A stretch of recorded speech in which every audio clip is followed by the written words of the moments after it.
তো হে family good morning চবকে। আজি 10 এপ্ৰিল। তো আজি এটা বিশেষ দিন।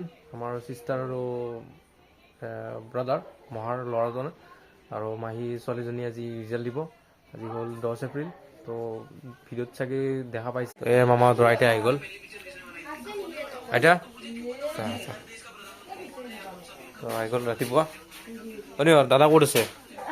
যা মাতা বুলি কোৱা, আজি ৰিজাল্ট দিব না। ৰিজাল্ট দিছে 4,38,565 আৰু এক্সাম চেণ্টাৰ হৈছে 1,460। তো এয়া ডেট 10 ফেব্ৰুৱাৰীৰ পৰা 27 ফেব্ৰুৱাৰী হৈছে। তো এক্সাম আজি দিয়ে ৰিজাল্ট দিব। তো চাওঁ, 10:30 আহি যাব। তো এতিয়া বাজিছে আপোনাৰ 9:59। 10টা বাজিলে আৰু আধা ঘণ্টা পিছতে গম পোৱা যাব ফলাফলবিলাক। এতিয়া ৰিজাল্টৰ অপেক্ষা সৌ মাত্ৰ এতিয়া আমাৰ কেণ্ডিডেট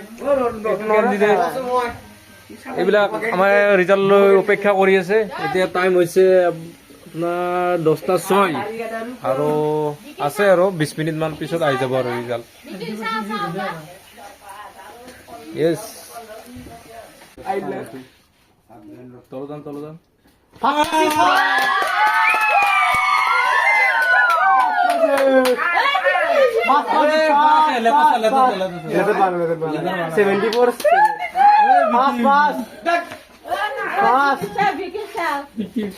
এবাৰ বিকিৰ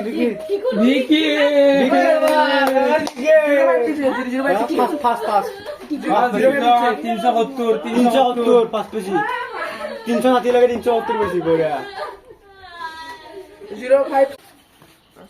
আজি ৰিজাল্ট দিলে বহু অপেক্ষাৰ মাজত। তো ভালকে ৰিজাল্ট দিলে ইয়াৰ প্ৰতিকূল বতৰৰ ওপৰত নেওচি এতিয়া বৈধ খানা হৈ আছে।